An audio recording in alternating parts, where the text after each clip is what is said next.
Assalamu alaikum warahmatullahi wabarakatuh. Welcome to another computer science lecture.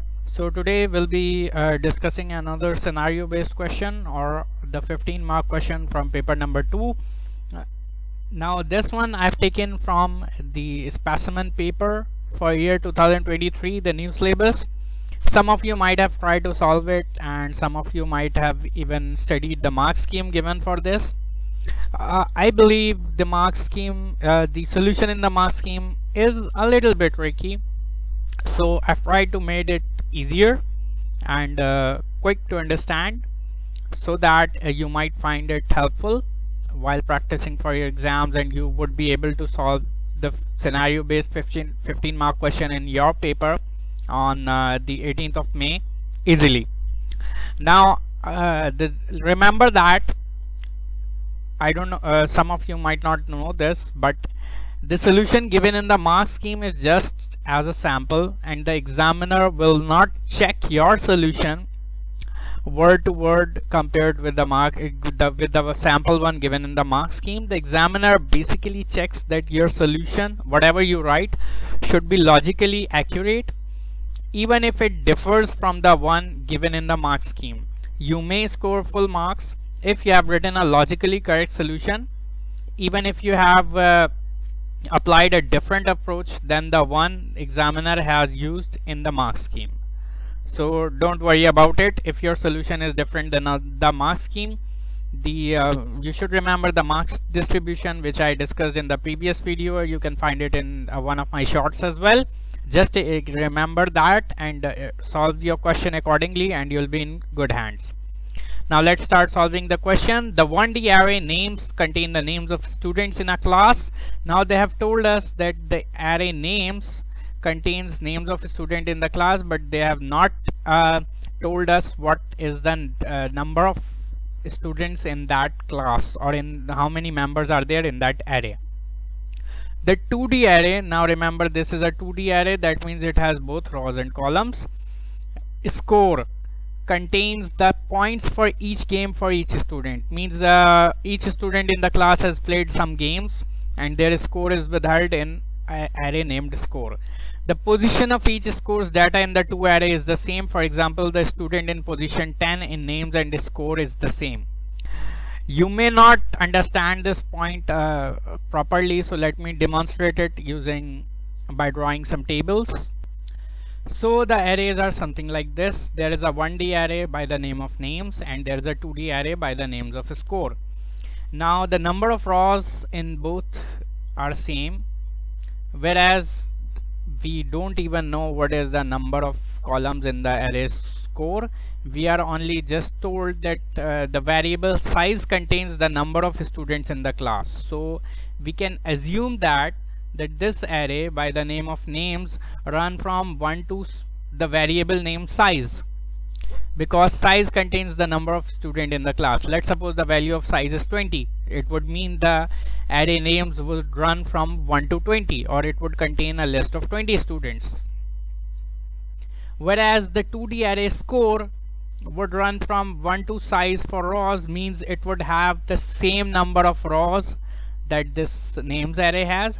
Whereas for the columns, the variable games contain the number of games student participated in. All student participated in the same number of games, means there is another variable by the name of games, and that would give us the number of columns in this score array, because it is not directly given.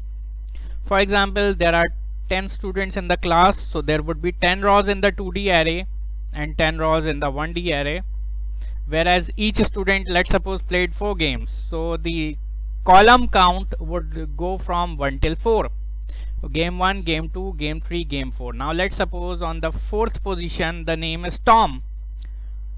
So on the 4th position in the score array, it would contain the 4 scores in each column, means 1 score in each column at the 4th row or the 4th position in the score array. For example, the first game they played was tennis, and Tom scored 50 in that. The second game was, let's suppose, air hockey. Tom scored 80 in that. The third game was, let's suppose, foosball, and let's suppose he scored 70 in that, and the fourth game they played was maybe some video game or maybe hockey, and they scored something like Tom scored something like 95 in that. So this is how the two arrays are linked. The name of the student at a given position and the score of that student for all the games that he or she played are at the same level or the same position in both the arrays. Okay, so I hope you have understood this concept. So for now, let me change it to size games. Okay, now you need to visualize this like this. You may use the blank pages of your paper to quickly draw the arrays mentioned in the question according to their specification with a pencil, and you may rub them later on for your understanding. You are advised to spend about 20 to 25 minutes on this question, and out of which you should spend at least 5 minutes on planning, 5 to 12 minutes, 5 to 10 minutes maximum, and rest of the 10 to 15 minutes you should use for writing your answer. The arrays and variables have already been set up and the data stored, means you do not need to initialize these four things: the names array, the score array, the game size variable and the games variable. Do not initialize them. They have already been set up and data has already been stored in them. If you reinitialize them, all the data stored will be lost and the examiner is going to cut your solution. Well, at least you are going to lose about 4 marks for neglecting such important and obvious point given in the question. Students are awarded a medal based on their average points less than or equal to 70. If the average mark is less than equal to 70, the student get a distinction. If it's between 55 to 70, merit. 40 to 55, pass. Less than 40, he or she gets a fail. Write a program that meets the following requirements. Calculate the combined total points for each student for all their games. Calculate the average points for all their games rounded to nearest whole number. Now this is the important thing. You need to round this off. Outputs for each student: name, combined total score, average points, grade awarded.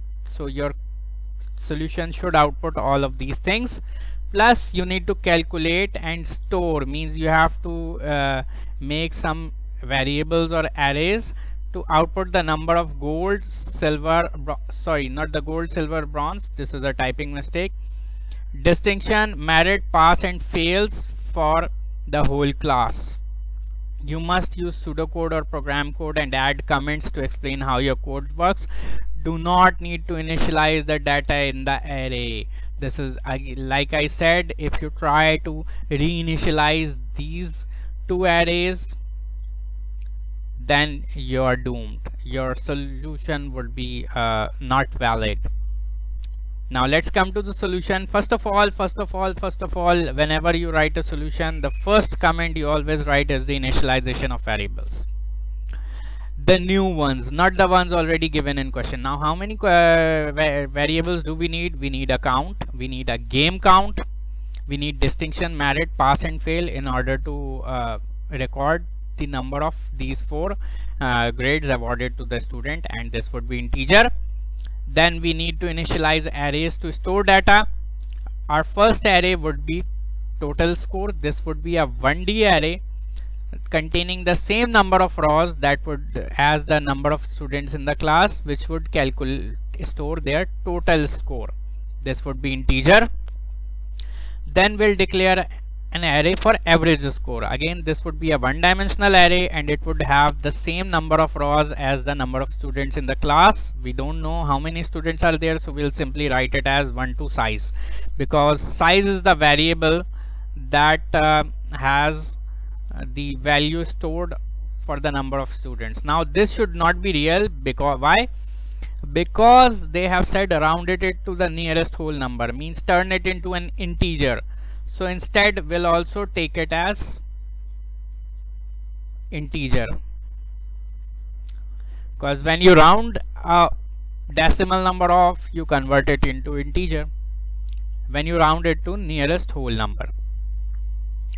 Now what we are going to do is, first of all, we are going to set our counters to 1. Over here we cannot start our arrays with 0, because if we start it from 0, there would be a problem. Then the variable size would not justify. Let's suppose there are 20 students in class, and if you run the array from 0 to 20, that means the array would be storing 21 students. So it's better to start your arrays and your counters from first position. Counters should be set to 1 first of all, because when you declare counters over here, they would be they would have an initial value of 0. So we have to set it to 1. Now for the two arrays that we created, we need to initialize them. And how do we do that? We run a simple for loop, and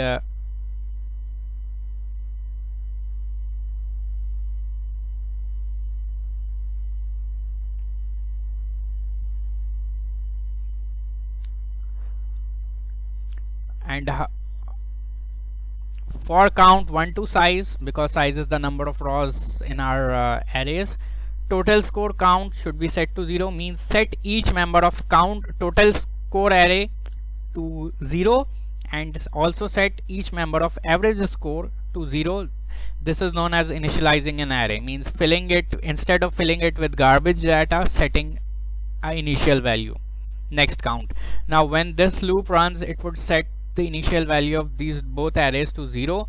I have previously written 0.0 because I set it as real, but you since we are taking integer values over here, so I'll simply write 0.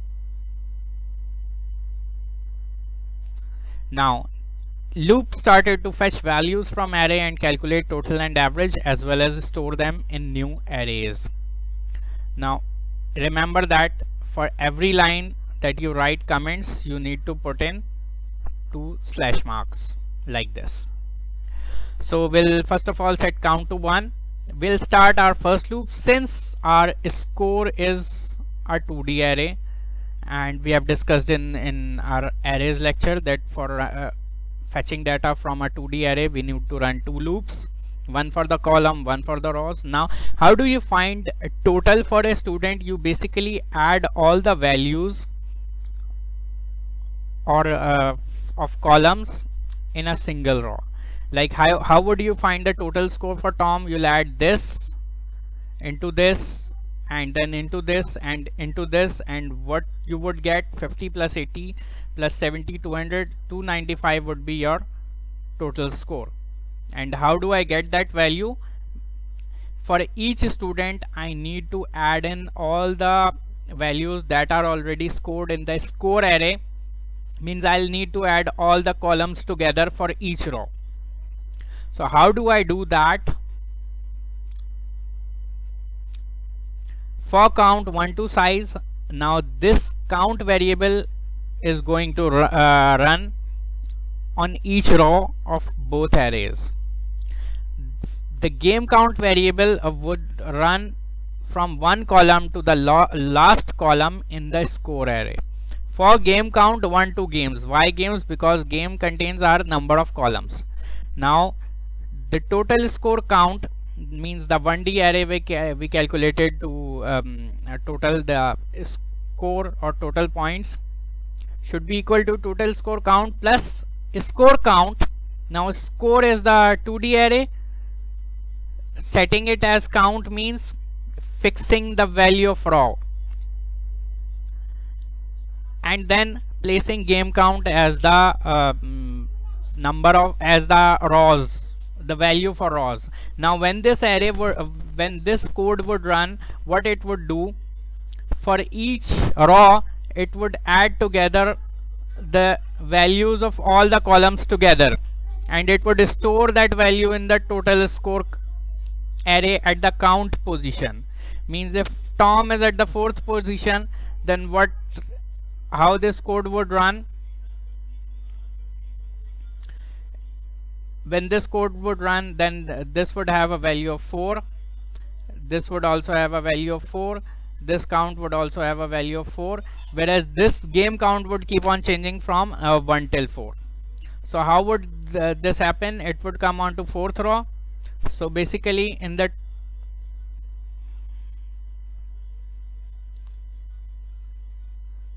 at the fourth position, what this is going to do is it is going to add the first value at the fourth row, first column. Fourth row, first column is 50, so its value would become 50. Then for next game count, everything would remain the same except game count would become 2. So that means the code is now going to add this value into this one. So this would become 130. Then at the next iteration, this game count value would become 3. Everything else would remain the same. So that means this value would be added into this existing value. It would become 200, and ultimately at the fourth run it would become 295, and our loop would finish. This part would finish. Now that we have calculated the total for a student, we can calculate the average, because for calculating average we have to calculate total first. Now what would happen over there? Remember that we have not written next count, we have only closed the loop for the columns. So average score count, it would still be at 4. Round, now this round function would convert this into integer, and then we'll write our formula. Total score count divided by games means this. Why divided by games? Because game for average we need the total value divided by number of numbers. So total is the total value or the sum of scores, and numbers is the number of and the games variable contains the number of games played by a user, means number of numbers, whatever it is. Now comma -1 I have written because when you apply the round function and you give -1 as a parameter for that, then this converts it into the nearest whole number. Like for example, if the value for total score for games means, for example, this was 295 at fourth position. Now if you divided it by, let's suppose, 4,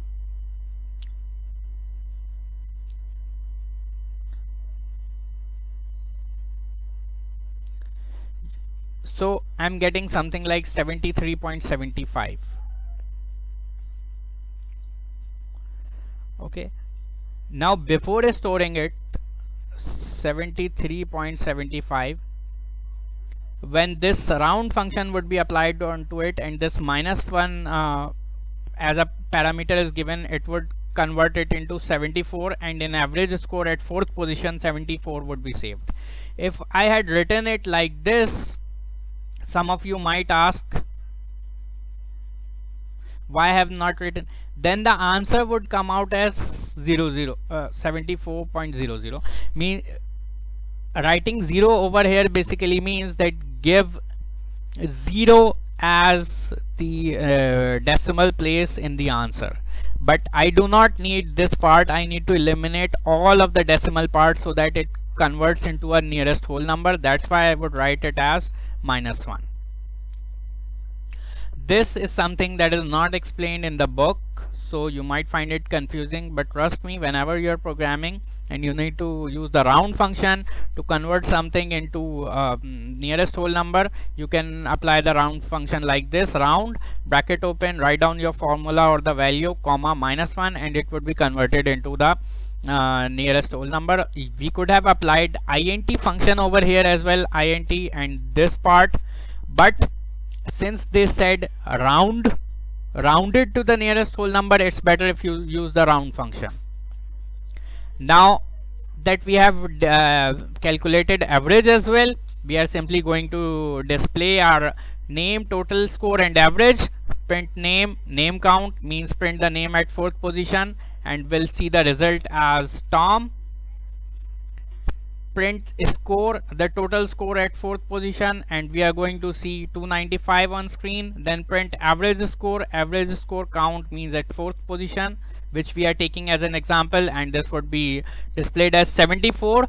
Then we are going to, after calculating average score and displaying it, we are going to start a conditional statement to calculate the number of our distinctions, merits, pass and fail.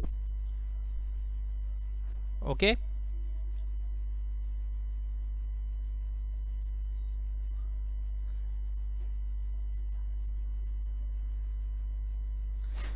So for that, what we are going to do is we are going to apply the logic, a simple nested if statement, that if fourth average score at fourth position is greater than equal to 70, the written on screen message would be your grade is distinction, and then we are going to add +1 to distinction count. Else if score is greater than equal to 55 and less than 70, then merit.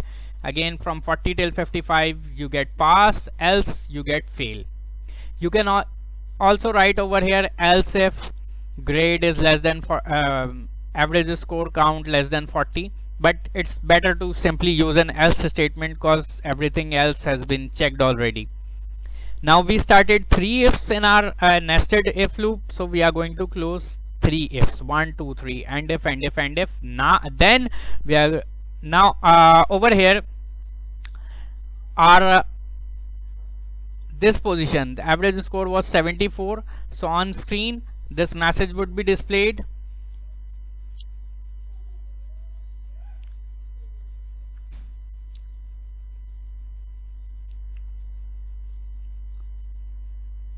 Okay, and distinction would have a +1 in it, and if and now finally we have printed everything for a single student, so we are going to go for the next count, means we are going to move to the next student, whoever is student number 5 in the array.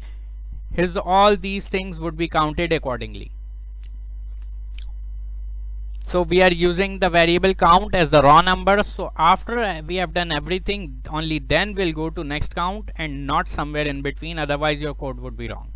And after we have run this code for whole class, we are going to simply display the number of medals won by class, or the number of grades won by the class. As said over here, the number of golds, not the gold, silver, bronze, basically distinction, merit, pass and fail for the whole class. This is the last part. We have taken care of everything else. So these are our last 2 to 3 marks. How we do that? Simply print number of distinctions, number of merits, number of pass, number of fail, and print the value of variable fail. You can also name it as distinction count, merit count, pass count, fail count, or whatever you like. This is simply to give you an idea of how this question would be solved. You can use any other names for any of the variables that I've declared, and you can even rename these arrays as well. Just make sure that you follow a similar logic so that you are able to easily score around 15, somewhere around 14 to 15 marks for this. I hope you have understood the solution. If you have any issues, please do comment below and I'll make sure to reply you with a solution. I'll see you guys in the next video. Take care. Allah Hafiz.